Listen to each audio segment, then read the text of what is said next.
monde Tangerine. Le monde Tangerine. J'ai commencé à étudier pour devenir coach vie parce que moi, je voulais comprendre moi. Je voulais me comprendre, je voulais comprendre mes émotions, mon parcours. Pourquoi est-ce qu'il y avait des situations qui se répétaient dans ma vie? Puis j'ai commencé à le faire juste pour moi. Puis honnêtement, je dis, je ne veux rien savoir de la souffrance des autres. Je vais juste heal my heart. Ouais, je vais juste penser à moi. Penser à moi. Cheers. Cheers I pour drink ça. to that.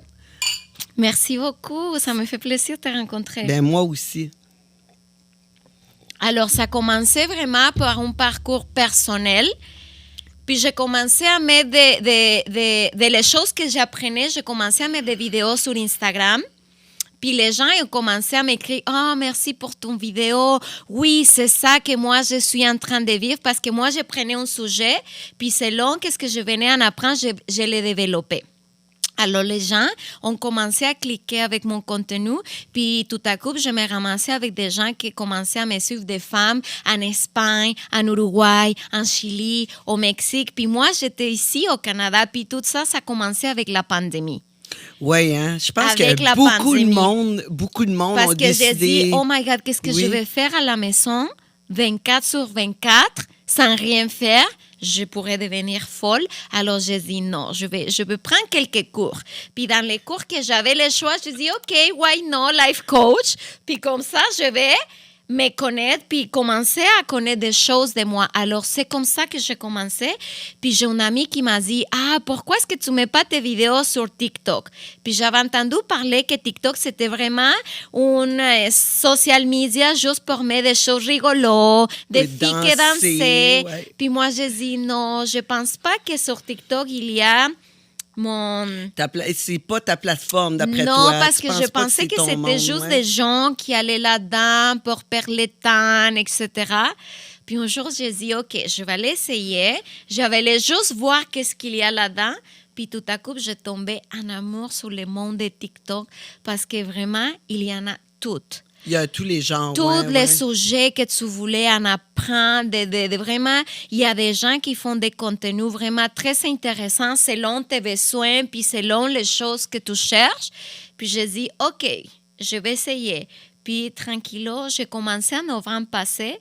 Puis de novembre à février, ça a pris juste 4 mois, j'ai fait 200 000 abonnés. Wow, c'est vraiment une sensation là, sur Oui, TikTok, tes sur choses. TikTok, parce que vraiment, je me suis rendu compte que surtout dans l'Amérique latine, parce que je fais mes vidéos en espagnol, dans l'Amérique latine, il y a un gros besoin de savoir quoi faire avec ces émotions parce qu'il n'y a pas beaucoup de développement émotionnel.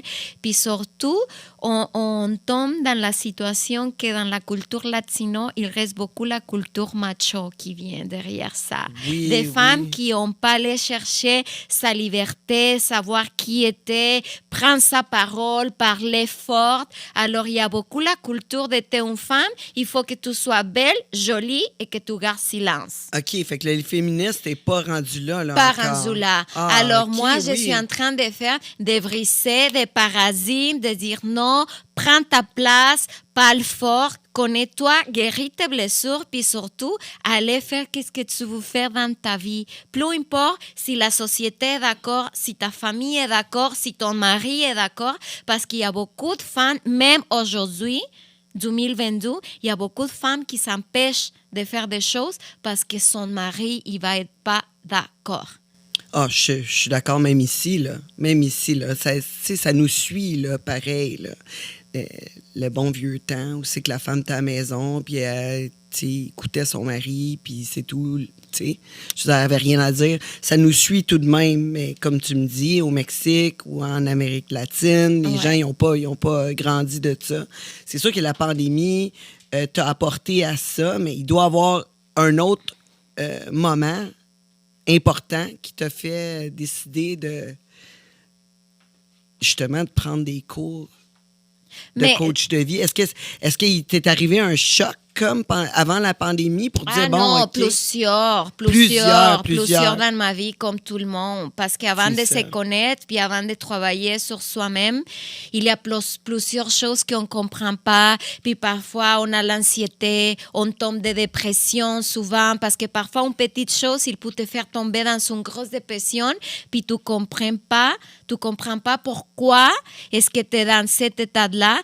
Mais quand on se donne le temps d'aller dans la racine des choses et de trouver pourquoi est-ce que j'ai ce sentiment-là, pourquoi je ne me sens pas en paix vers moi-même. On a beaucoup de réponses. Puis moi, une des choses qui a beaucoup marqué ma vie, c'est que j'ai perdu ma mère quand j'avais 8 ans. Oh my God. Puis ça a été vraiment une chose qui a bouleversé ma vie au complet parce que j'étais... certainement, j'étais pour tout le monde. Mais j'étais une petite jeune enfant qui avait 8 ans, une petite fille qui avait 12 sœurs. Puis à ce moment-là, quand ma mère était morte, je ne savais pas que la mort existait. Puis j'étais aussi une fille qui est grandie dans une ambiance comme les mamans d'avant, que ma mère, elle faisait tout pour moi. Elle donnait mon vin, elle me donnait à manger, elle m'aidait à faire les devoirs, elle m'amenait à l'école. Alors, des choses que les mamans font, mais tout à coup, Puis là, et plus là. mais Et comment... je ne savais pas c'était quoi la mort. Je savais pas que ça pourrait exister, qu'une personne qui est avec toi, il soit plus jamais là, que tu la vois plus jamais. Je savais pas que ça existait. Je pense même si on sait, quand ça nous arrive, on ne sait pas comment dealer avec ça. On est obligé. Oui. On est juste obligé. Hein? Mais c'était vraiment des moments très difficiles pour moi. Mais tes sœurs étaient proches? Vous étiez proches? Non, on Non? n'était pas proches. Parce que Ça vous a pas rapproché mon père, une mort? Non, parce que Non? mon père était alcoolique. OK. Et avec la mort de ma mère, on dirait que ces crises d'alcoolisme puis sa violence a monté encore plus. Puis en plus, ils nous sont séparés au moment que ma mère était morte. Mais je ne juge pas mon père, je pense qu'il a fait le mieux qu'il pouvait. Mais on est allé avec ma grand-maman pendant un petit bout de temps. Mais ma grand-maman, she was a bitch. Puis je vais le dire comme ça parce que je l'aime. Puis j'ai réussi à comprendre pourquoi est-ce qu'elle réagissait comme ça avec nous dans sa vie. Et j'ai compris beaucoup de choses après quand j'ai grandi. Mais quand j'étais petite, écoute, je venais d'un environnement où je recevais beaucoup de violence de mon père. Mais j'avais une mère qui, she was a lion. Protectrice avec nous, puis elle laissait pas que mon père nous frappe. Alors, c'était elle qui se faisait frapper, pas nous. Ouais. Alors, quand ma mère était morte, on est allé vivre chez ma grand-maman pendant un petit peu de temps, puis elle était aussi une femme violente comme mon père. Alors, toute la violence qu'elle avait dans elle, ses frustrations, tout ça, elle a versé dans nous, puis surtout vers moi, que j'étais la plus âgée. Et c'est ça, c'était un moment difficile. Le monde est tangerine.